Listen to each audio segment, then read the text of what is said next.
As a business owner, what do you need in order to make the best decisions for your company, to strategically operate your company? You need information. And how do you get it? Well, unless you're really, really observant, you need tools to help you do that. Our tool today we're going to talk about is developing and implementing a company performance dashboard. And to do this, I welcome a frequent guest, Jeff Carmen, Director of Business Development with France Building Services and a consultant with Elite Business Coaching. Jeff, always a pleasure. Great to see you again, Jeff. Looking forward to this information. I am as well. And it's somewhat out of my comfort zone, so it's all about you today. And although the name is a giveaway, company performance dashboard, it sounds like something that we all need. Can you tell us about it?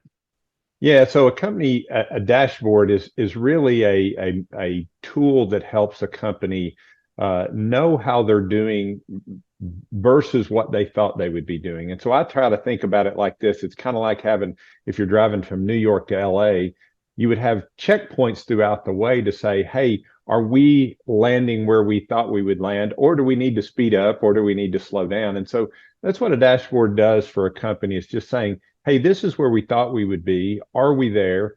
And if not, what do we need to adjust in order to get where we thought we would be? Now, that's an analogy I can understand. Yeah. Um, so someone has to put those checkpoints, those notices out there with a dashboard. You have to feed it something, you have to give it something. What about that?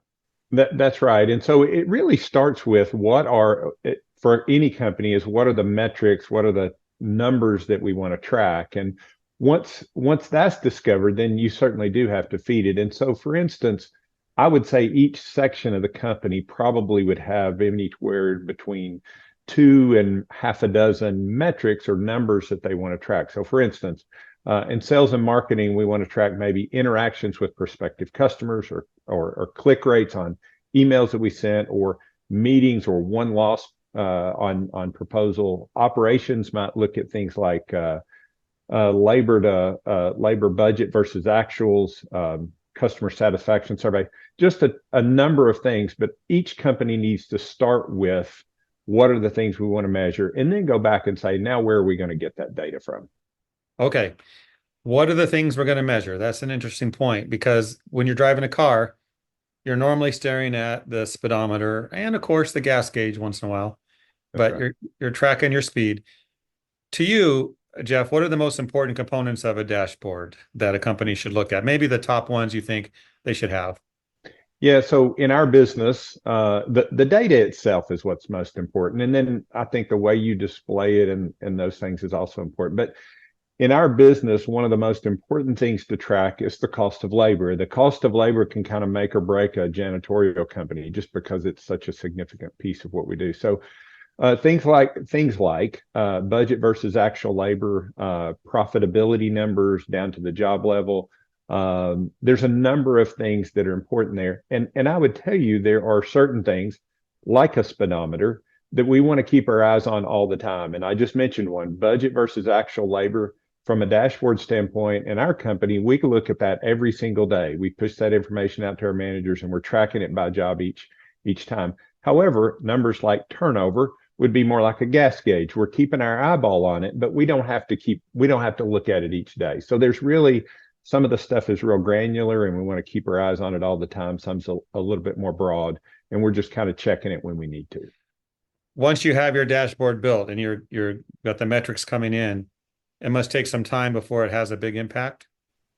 It does. It does. Now I say that there's some that do and some that don't. So again, when a company first starts doing this, they're going to probably put some items in there that eventually they may say, well, we don't really even need to look at that. So, but it does take it. I would say it takes 6 to 8 months to really get into a flow to start looking at that data. However, I would tell you that like labor budget versus actual is something that you can really get the benefit right off the bat on looking at that.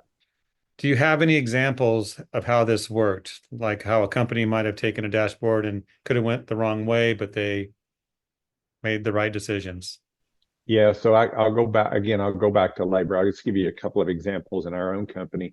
When we began to look and push numbers out to our managers and say, hey, in your region, and that's one thing too. We look at the information on a company level, rolled up or rolled up from all over the region. So then that way we can compare the performance of each one of our regions. But once we pushed our labor budget versus actual numbers out to our managers, it was helpful to them to really begin to monitor and control the cost of labor. And we saw our profitability really tick up pretty quickly.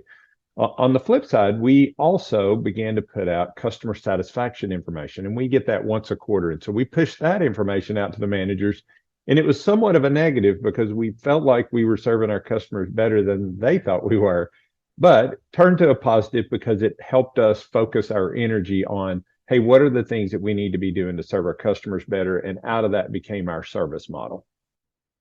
Yeah, I was going to ask if you have any examples of things that were good, things that were bad, but it sounds like it can be either one. It can be. And I would say this, the thing about a dashboard is you really don't want a lot of surprises to come up there. If you're planning well, it's kind of like that trip. You don't want to be too far in advance or too far behind. But so you don't want a ton of surprises that pop out of it. I would imagine there's consultants out there or help. Someone watching this right now might say, I want to do this. What would they do? The first thing to do is to decide what you want to track. And I would suggest starting slowly, land on, let's say, company-wide less than 10 metrics to start tracking, and then look internally and say, hey, where are we going to get that information? What are the sources? And so, for instance, it might be your ERP or your accounting system. It might be your CRM.